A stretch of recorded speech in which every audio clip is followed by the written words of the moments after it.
Morning, morning. Morning, how are you? Excellent, you? Right. Good. How was your weekend? Long, really long. What happened? But you enjoy it? Not Not at much? all. No, What happened? not enough. It's not important. Don't worry about it. Okay, sure. Well, we can start right now. So we are only together. I found a different program to record our class, so I think this is working today. Hopefully. So let's try to do it. Okay. So I will share with you, as usual, the screen so we can see what we have for today. Good? Of course. Okay. So, can you see that? Yeah. Okay, Camilo.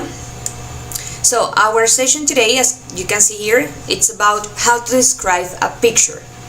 Have you done this before? No, not that I recall. Okay.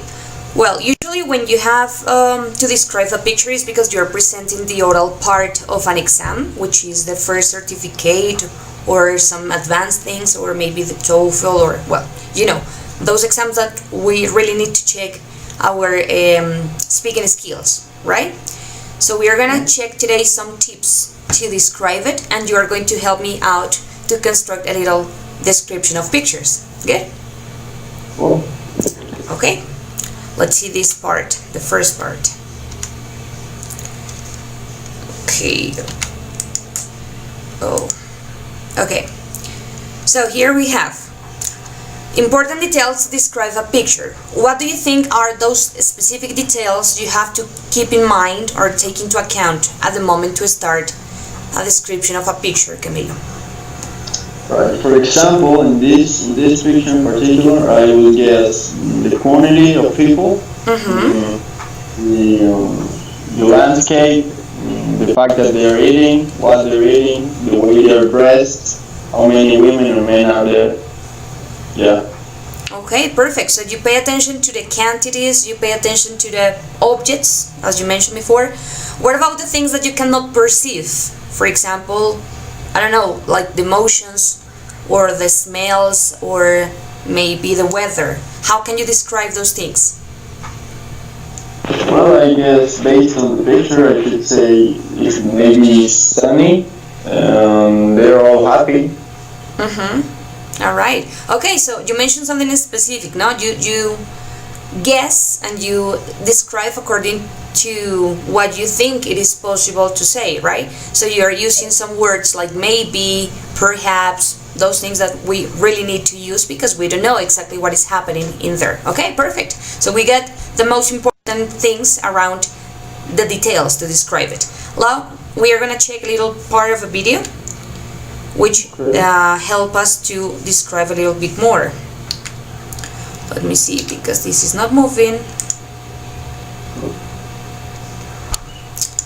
Okay, well, before the video we are gonna check this part, which is some specific details, as we mentioned before, about the pictures you need to know at the moment to describe it. Okay, so the first part says, what is in the picture?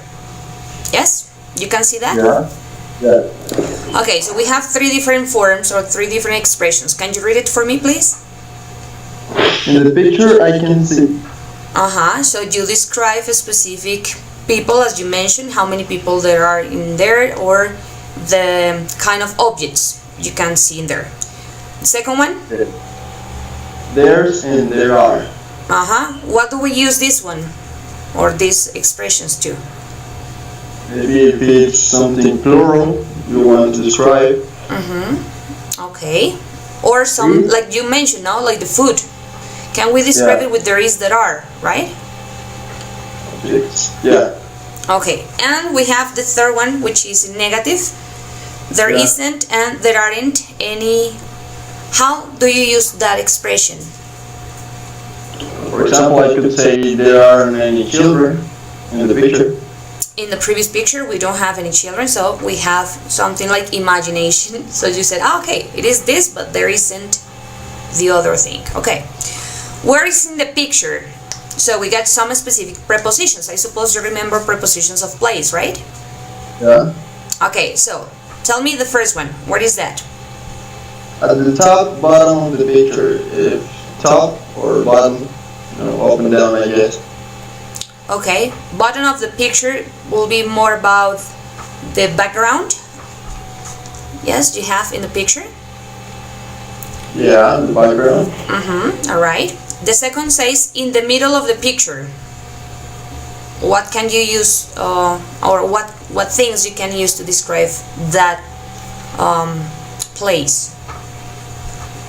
Well, in the middle of the picture would be kind of like that blanket they had on the ground where the food was, maybe. The background, you say? Yeah. Okay, well, but basically, have you noticed maybe the pictures most of the time, the central or the main part, the important part of the picture is always in the middle? Yeah, it is. Well, that is according to some photographers, I don't know, but they said that the most important part of the picture always goes in the middle. So I think that's good to start describing from the middle and then you go from the rest of the picture, right? That is possibly a strategy. Yeah. Okay, then you have on the left, on the right of the picture. No problem with the left and the right, yes? Yeah. Okay. Next to, in front of, behind, near, on top of, and under. Do you remember all this vocabulary? Yeah. No problem with this? Okay. Now, say what is happening with the present continuous. This is a very important thing because you are describing what is happening into the picture, right? So basically we use present continuous to describe it. Like the man is doing this, the man is writing, the man is seeing somebody. The people are, which it is in plural. And if you want to describe the weather conditions, you can use, for example, it's raining. What kind of other expressions you can use for weather, like with ing forms? It's raining or? Knowing. Okay. What else? I can't think of anything else. When it's very, very cold and it is something about similar to the snow. That's what I said. It's snowing. But similar to snow. It's not the same as snow. Not too heavy, but it's raining at the same time it's snowing. Do you know what's the word for that? Like in Spanish when you said granizo. Yeah, I was thinking that, but I can't remember the word. No? Hazel. No. Hazel. Yes, it is another one. Or when it is cloud. That would be cloudy, but I don't know in continuous. Well, that is not possible in continuous, but yes, I'm just checking your vocabulary. So yes. Good. Raining, snowing, those are the normal verbs we have to describe weather.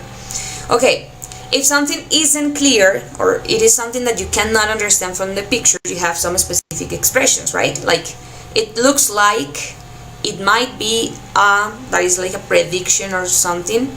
He could be doing this, doing that, if you want to describe the situation. And maybe, as you mentioned before, it is when you are not totally clear about the situation. Okay? Yeah, okay. Well, Camille, let's see the next one.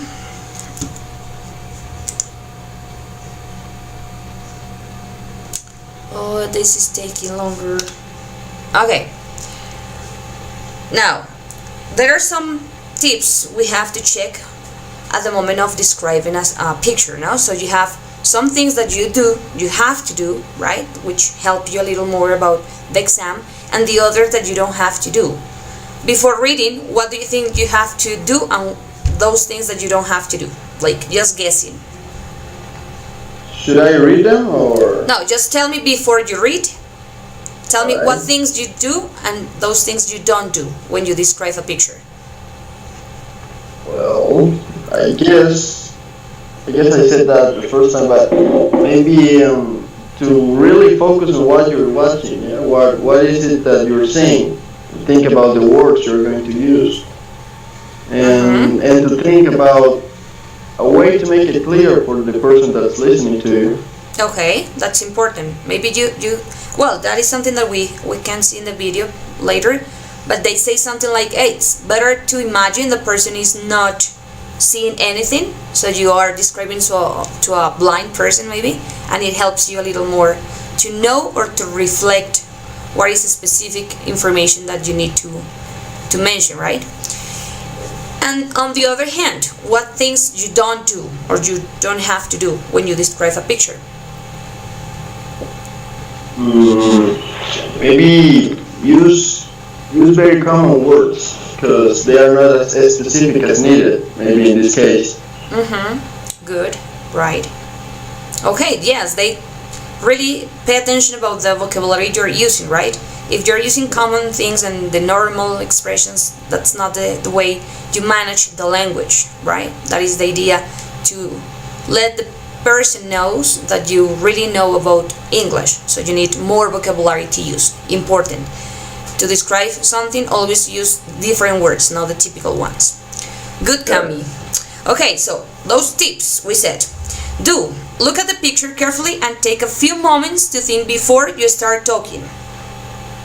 Right. So it is important to take a little moment before talk. Yes? Second, talk for all the time you are given. If you have 1 minute to do the task, use every single. So at the moment you have exams, really, they say to you like, hey, you need 2 minutes to describe a picture. You need to start from the beginning to the end.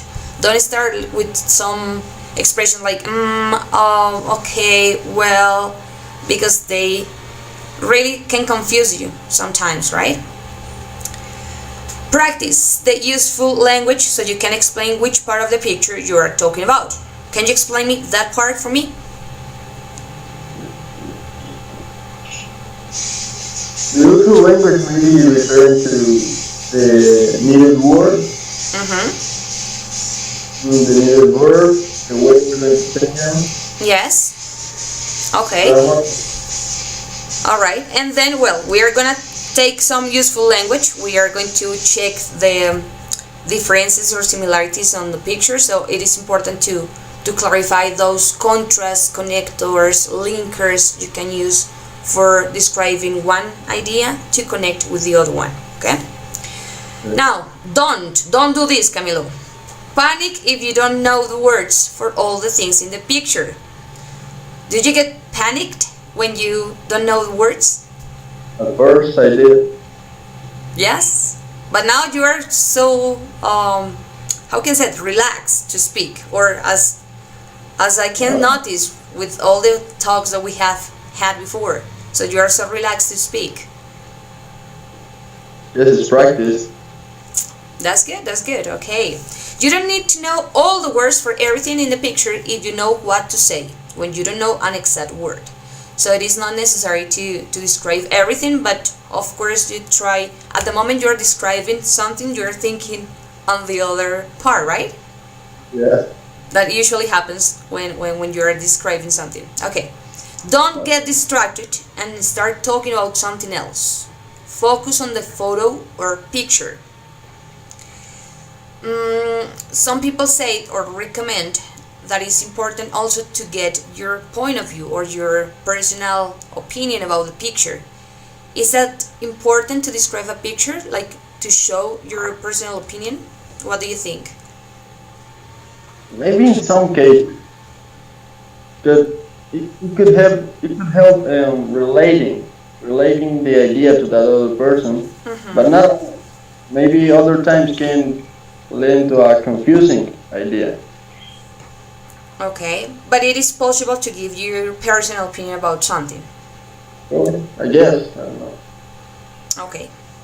Well, panic if your mind goes blank. Take a deep breath, look at the picture and start again. Well, it happens basically with people who are in the beginner, they are beginners, or at the moment when you are a little stressed because people are seeing you, right? Have you ever had any episode like that? Like you don't speak or you get panic because of that? At first too, a lot of times. Tell me one of those. That I remember, maybe they asked me something and I don't know the words and I went blank. I just started talking nonsense. But that's a good tip. Yes, I should have taken a few moments myself. Right. Okay, yes, that's really, really common when we are learning a language. Just our mind goes blank and we don't know anything about what we are going to say, but we try like saying something. Like you said, maybe those are nonsense, but they're connecting something later on, right? So yes, it's normal to happen.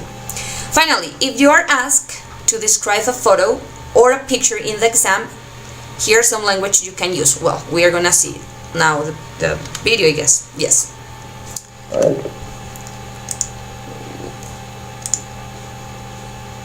Okay. Let me see, or let me know. Sorry, if you can listen, or we have just to read the closed caption. Okay.